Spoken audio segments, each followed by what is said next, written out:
എല്ലാവർക്കും മച്ചകല കിച്ചണിലേക്ക് വീണ്ടും സ്വാഗതം. നമ്മൾ ഇന്നൊരു കട്ട്ലറ്റ് റോളാണ് തയ്യാറാക്കാൻ പോകുന്നത്. വളരെ ടേസ്റ്റി ആയിട്ടുള്ളൊരു ഡിഷാണ്. നമുക്കിത് എങ്ങനെയാണ് തയ്യാറാക്കുന്നതെന്ന് കണ്ടു നോക്കാം. സ്റ്റൗ കത്തിച്ച് ഒരു പാൻ വെച്ച് കൊടുത്ത് അതിലേക്ക് ഒരു 1/4 കപ്പ് പീനട്ട് ഇട്ട് കൊടുത്ത് നമുക്കിതൊന്ന് റോസ്റ്റ് ചെയ്തെടുക്കാം. റോസ്റ്റ് ചെയ്ത പീനട്ട് നമ്മുടെ കയ്യിലുണ്ടെങ്കിൽ അതെടുത്താലും മതി. നമ്മളിതൊന്ന് റോസ്റ്റ് ചെയ്തെടുത്തിട്ടുണ്ട്. നമുക്കൊരു പാത്രത്തിലേക്ക് മാറ്റി കൊടുക്കാം. ഇനി ഈ പാനിലേക്ക് തന്നെ നമുക്ക് 1 കപ്പ് ചൗവരി ചേർത്ത് കൊടുക്കാം. അല്ലെങ്കിൽ സാഗോ അല്ലെങ്കിൽ നമ്മുടെ സാബുദാണയാണ്. ഒന്ന് ഇതിൻ്റെ ഒരു മോയ്സ്ചറൊക്കെ നമുക്കൊന്ന് മാറി കിട്ടിയാൽ മതി. നമുക്കിതൊന്ന് പൊടിച്ചെടുക്കാൻ വേണ്ടിയിട്ടാണ്. അപ്പോൾ നമുക്ക് ഇതൊന്ന് തണുക്കുന്ന വരെ ഒന്ന് വെയിറ്റ് ചെയ്യാം. നമ്മുടെ പീനട്ട് തണുത്ത് വന്നിട്ടുണ്ട്. നമ്മുടെ മിക്സിയുടെ ചെറിയ ജാറിലേക്ക് ഇട്ട് കൊടുത്ത് ഒന്ന് പൊടിച്ചെടുക്കാം. മിക്സിയുടെ വലിയ ജാറെടുത്ത് അതിലേക്ക് സാബുദാണ ഇട്ട് കൊടുത്ത് നമുക്ക് അതോടെ ഒന്ന് പൊടിച്ചെടുക്കാം. നല്ലൊരു ഫൈൻ പൗഡറായിട്ട് വേണം നമുക്കിതൊന്ന് പൊടിച്ചെടുക്കാൻ. ഇനി പൊടിച്ചെടുത്ത പൊടി ഒരു അരിപ്പയിലേക്ക് ഇട്ട് കൊടുത്ത് നമുക്കൊന്ന് അരിച്ചെടുക്കാം. എന്തെങ്കിലും തരി ഉണ്ടെങ്കിൽ അതങ്ങ് മാറിക്കിട്ടാൻ വേണ്ടിയിട്ടാണ്. അപ്പോൾ നമുക്ക് ഇതൊന്ന് അരിച്ച് എടുത്തിട്ടുണ്ട്. ഇതിൽ കുറച്ച് തരി നമുക്ക് കിട്ടിയിട്ടുണ്ട്. നമുക്കതങ്ങ് മാറ്റാം. ഇനി നമുക്ക് 2 പൊട്ടറ്റോ ആണ് വേണ്ടത്. പൊട്ടറ്റോ ഒന്ന് ബോയിൽഡ് ചെയ്ത് എടുക്കണം. ഇങ്ങനെ ബോയിൽഡ് ചെയ്ത് എടുത്ത് വെച്ചിരിക്കുന്ന പൊട്ടറ്റോ ആണിത്. നമുക്കിതൊന്ന് കട്ടകളൊന്നും ഇല്ലാതെ ഒന്ന് മാഷ് ചെയ്തെടുക്കണം. ഇങ്ങനെ മാഷ് ചെയ്തെടുത്ത പൊട്ടറ്റോ നമുക്കൊരു ബൗളിലേക്ക് നമുക്ക് ചേർത്ത് കൊടുക്കാം. അതിലേക്ക് പൊടിച്ചു വെച്ചിരുന്ന പീനട്ട് കൂടി നമുക്ക് ചേർത്ത് കൊടുക്കാം. ഇതിലേക്ക് കുറച്ച് വെജിറ്റബിൾസ് നമുക്ക് ചേർത്ത് കൊടുക്കണം.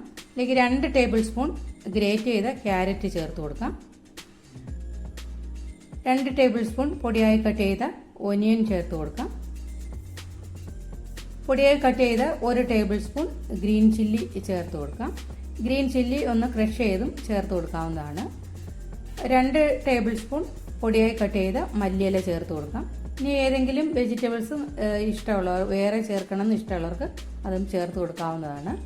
നമ്മൾ പൊടിച്ചു വെച്ചിരുന്ന ചൗവരിയുടെ പൊടിയും കൂടെ ചേർത്ത് നമുക്ക് അതിലേക്ക് 1 teaspoon garam masala, 1 teaspoon Kashmiri chilli powder, ആവശ്യത്തിന് ഉപ്പും ചേർത്ത് നമുക്ക് 1 സ്പൂൺ ഉപയോഗിച്ച് വെജിറ്റബിൾസും മസാലയും എല്ലാം ഒന്ന് മിക്സ് ചെയ്ത് കൊടുക്കാം. നന്നായിട്ടൊന്ന് മിക്സ് ചെയ്തതിന് ശേഷം നമുക്ക് വെള്ളം ഒഴിച്ച് കൊടുത്ത് ഒന്ന് കുഴച്ചെടുത്താൽ മതി. നമുക്ക് ആദ്യം കുറച്ച് വെള്ളം ഒഴിച്ചു കൊടുത്ത് ഒന്ന് കുഴച്ചെടുക്കാം. ഒരു 1/4 കപ്പ് വെള്ളമാണ് ഇപ്പോൾ ഞാനിവിടെ എടുത്തിരിക്കുന്നത്. ഇത് കുറച്ച് വെള്ളം ഒഴിച്ചു കൊടുത്ത് കൈകൊണ്ട് തന്നെ നമുക്കിതൊന്ന് നന്നായിട്ടൊന്ന് മിക്സ് ചെയ്തെടുക്കാം.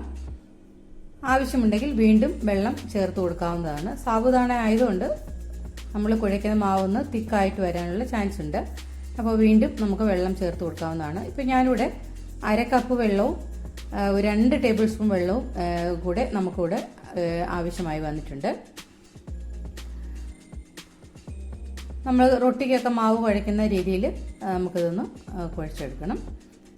അപ്പോൾ ഇങ്ങനെ കുഴച്ചെടുത്ത മാവ് ഒന്ന് റെസ്റ്റ് ചെയ്യാനായിട്ട് നമുക്ക് മാറ്റി വയ്ക്കണം. ഒരു 10 മിനിറ്റ് നേരം നമുക്കതൊന്ന് മാറ്റി വയ്ക്കാം.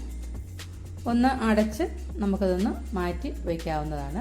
10 മിനിറ്റ് കഴിഞ്ഞതിന് ശേഷം നമുക്കതൊന്ന് തുറന്ന് നോക്കാം. നമ്മുടെ മാവ് ഒന്ന് തിക്കായിട്ട് വരുവാണെങ്കിൽ വീണ്ടും കുറച്ചുകൂടെ വെള്ളം ഒഴിച്ചു കൊടുത്ത് ഒന്നുകൂടെ ഒന്ന് കുഴച്ചെടുക്കണം. ഇപ്പോൾ നമുക്ക് ഇവിടെ കറക്റ്റായിട്ട് കിട്ടിയിട്ടുണ്ട്. നമുക്ക് വെള്ളമൊന്നും ചേർത്ത് കൊടുക്കേണ്ടി വന്നിട്ടില്ല. നമുക്ക് ഇനി ഇതിനൊരു ബാറ്റർ തയ്യാറാക്കണം. അതിനായിട്ട് ഒരു 1/4 കപ്പ് മൈദ, അതിലേക്ക് ആവശ്യത്തിന് ഉപ്പ്, ഒരു 1/2 ടീസ്പൂൺ ചില്ലി ഫ്ലെക്സും കലക്കിയെടുക്കാൻ ആവശ്യത്തിനുള്ള വെള്ളവും ചേർത്ത് നമുക്കിതൊന്ന് കലക്കിയെടുക്കാം. ഇനി ഈ മൈദയ്ക്ക് പകരം കോൺഫ്ലോർ ചേർത്ത് കൊടുക്കാവുന്നതാണ്. ചില്ലി ഫ്ലെക്സ് കയ്യിലില്ലാത്തവർക്ക് ഉണക്കമുളക് മിക്സിയിലൊന്ന് ക്രഷ് ചെയ്തെടുത്ത് അതും ചേർത്ത് കൊടുക്കാവുന്നതാണ്. നമ്മൾ ഇതേ രീതിയിൽ വേണം ഇതൊന്ന് കലക്കിയെടുക്കാൻ. ദോശമാവിനെക്കാട്ടിലും കുറച്ചുകൂടെ ഒന്ന് ലൂസായിട്ട് വേണം ഒന്ന് കലക്കിയെടുക്കാനായിട്ട്. നമുക്കിനി ബ്രെഡ് ക്രംസ് ആണ് വേണ്ടത്. ബ്രെഡ് ക്രംസോ കോൺഫ്ലെക്സ് പൊടിച്ചതോ നമുക്ക് ഉപയോഗിക്കാവുന്നതാണ്. ഞാനിവിടെ കോൺഫ്ലെക്സ് ആണ് പൊടിച്ച് എടുത്തിരിക്കുന്നത്.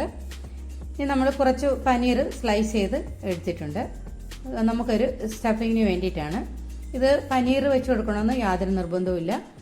എൻ്റെ കയ്യിലുള്ളത് കൊണ്ട് മാത്രം എടുത്തുന്നേ ഉള്ളൂ. നമ്മൾ കുഴച്ച് വെച്ച മാവിൽ നിന്നും കുറച്ച് ഭാഗം എടുത്ത് കയ്യിലൊന്ന് വെച്ച് ഒന്ന് പരത്തി ഉള്ളിൽ ഒരു പനീറിൻ്റെ സ്ലൈസ് കൂടി വെച്ച് കൊടുത്ത് ഒന്ന് റോൾ ചെയ്തെടുക്കാം.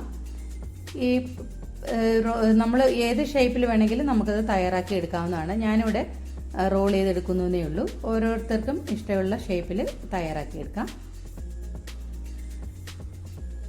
ഇപ്പോൾ ഇത് ഒരു സിലിണ്ടർ ഷേപ്പിൽ നമുക്കതൊന്ന് റോൾ ചെയ്ത് ഒന്ന് എടുക്കാം. എന്നിട്ട് നമുക്ക് നമ്മൾ കലക്കി വെച്ചിരുന്ന മാവിൽ മുക്കി ബ്രെഡ് ക്രംസിൽ മുക്കി പൊരിച്ചെടുക്കാവുന്നതാണ്. അപ്പം ബാക്കിയുള്ളതെല്ലാം ഞാൻ ഇതേ രീതിയിലൊന്ന് തയ്യാറാക്കി എടുക്കുന്നുണ്ട്. ഇപ്പോൾ ശ്രാവൺ മൈന ഒക്കെ വരുവാണ്. അപ്പോൾ വ്രതമൊക്കെ നോക്കുന്നവർക്കും കഴിക്കാനുള്ള ഒരു നല്ലൊരു ഡിഷ് കൂടിയാണിത്.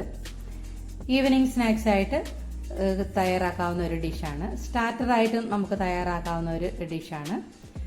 നല്ല ക്രിസ്പി ആയിട്ടുള്ള ഒരു ഡിഷാണ്. അപ്പോൾ എല്ലാവരും ഇതേ രീതിയിലൊന്ന് തയ്യാറാക്കി കുട്ടികൾക്കും മുതിർന്നവർക്കും ഒക്കെ കൊടുക്കണം. ഈസി ആയിട്ട് നമുക്ക് തയ്യാറാക്കാവുന്ന ഒരു ഡിഷ് കൂടിയാണ്. എപ്പോഴും നമ്മുടെ വീട്ടിലുള്ള ഇൻഗ്രീഡിയൻസ് മാത്രമേ ഉള്ളൂ. ഈസി ആയിട്ട് നമുക്ക് പെട്ടെന്ന് തയ്യാറാക്കാം. സാബുദാണയും ഇത് പീനട്ടും ഒക്കെ ചേർന്നതുകൊണ്ട് തന്നെ നല്ലൊരു ഹെൽത്തി ആയിട്ടുള്ള ഒരു ഡിഷ് കൂടിയാണ്. അപ്പം നമ്മൾ ഷേപ്പ് ചെയ്ത് വെച്ചിരിക്കുന്ന ഓരോ റോളും നമുക്ക് കലക്കി വെച്ചിരുന്ന മാവിലേക്ക് ഇട്ട് കൊടുത്ത് ബ്രെഡ് ക്രംസിൽ മുക്കി നമുക്കത് മാറ്റി വയ്ക്കാവുന്നതാണ്. ഇതേ രീതിയിൽ ബാക്കിയുള്ളതെല്ലാം ഞാനിങ്ങനെ തയ്യാറാക്കി എടുക്കുന്നുണ്ട്. നമുക്കിത് ഡബിൾ കോട്ടിങ്ങും ചെയ്ത് എടുക്കാവുന്നതാണ്. ഞാനിപ്പോൾ ഇവിടെ ഡബിൾ കോട്ടിങ് ചെയ്യുന്നില്ല. ഡബിൾ കോട്ടിങ് ചെയ്തെടുക്കുകയാണെങ്കിൽ കുറച്ചുകൂടെ നല്ല തിക്കായിട്ടും നല്ല ക്രിസ്പി ആയിട്ടും കിട്ടും. നമ്മൾ ഇതൊന്ന് വറുത്തെടുക്കാൻ ആവശ്യത്തിനായിട്ട് ഒരു സ്റ്റൗ കത്തിച്ച് ഒരു പാൻ വെച്ച് കൊടുത്ത് അതിലേക്ക് കുറച്ച് എണ്ണ ഒഴിച്ച് കൊടുത്തിട്ടുണ്ട്. എണ്ണ നന്നായിട്ടൊന്ന് ചൂടായി കഴിയുമ്പോൾ ഫ്ലെയിം അങ്ങ് മീഡിയത്തിലേക്ക് ആക്കി കൊടുക്കണം. അതിനുശേഷം നമ്മൾ തയ്യാറാക്കി വെച്ചിരിക്കുന്ന ഓരോ റോളും ഇതിലേക്ക് ഇട്ട് കൊടുത്ത് 2-3 മിനിറ്റ് നേരം ഒന്ന് വെയിറ്റ് ചെയ്തതിന് ശേഷം തിരിച്ചിട്ട് കൊടുത്താൽ മതി. എല്ലാ വശവും ഒരേ രീതിയിൽ ഗോൾഡൻ ബ്രൗൺ നിറമാവുന്നവരെ നമുക്ക് ഒന്ന് വെയിറ്റ് ചെയ്ത് അതിനുശേഷം നമുക്കിത് കോരി മാറ്റാവുന്നതാണ്. ഇതേ രീതിയിൽ ബാക്കിയുള്ളതെല്ലാം നമുക്ക് ഫ്രൈ ചെയ്ത് എടുക്കാം. ഞാനിങ്ങനെ ബാക്കിയുള്ളതെല്ലാം ഇതേ രീതിയിൽ ഫ്രൈ ചെയ്ത് എടുത്തിട്ടുണ്ട്. വളരെ ടേസ്റ്റി ആയിട്ടുള്ളൊരു ഡിഷാണ്. എല്ലാവരും ഇതേ രീതിയിലൊന്നും തയ്യാറാക്കി കുട്ടികൾക്കും മുതിർന്നവർക്കും ഒക്കെ കൊടുക്കണം. അപ്പോൾ ഇത്രയേ ഉള്ളൂ. നമ്മുടെ ചാനൽ ഇതുവരെയും സബ്സ്ക്രൈബ് ചെയ്യാതെയാണ് നിങ്ങൾ കാണുന്നതെങ്കിൽ ഒന്ന് സബ്സ്ക്രൈബ് ചെയ്ത് സപ്പോർട്ട് ചെയ്യാനും നിങ്ങളുടെ കൂട്ടുകാർക്കെല്ലാം ഒന്ന് ഷെയർ ചെയ്ത് കൊടുക്കാനും ലൈക്ക് ചെയ്യാനും മറക്കരുത്. അടുത്തൊരു നല്ലൊരു ഡിഷായിട്ട് നമുക്ക് വീണ്ടും കാണാം. അതുവരെ എല്ലാവർക്കും താങ്ക് യു.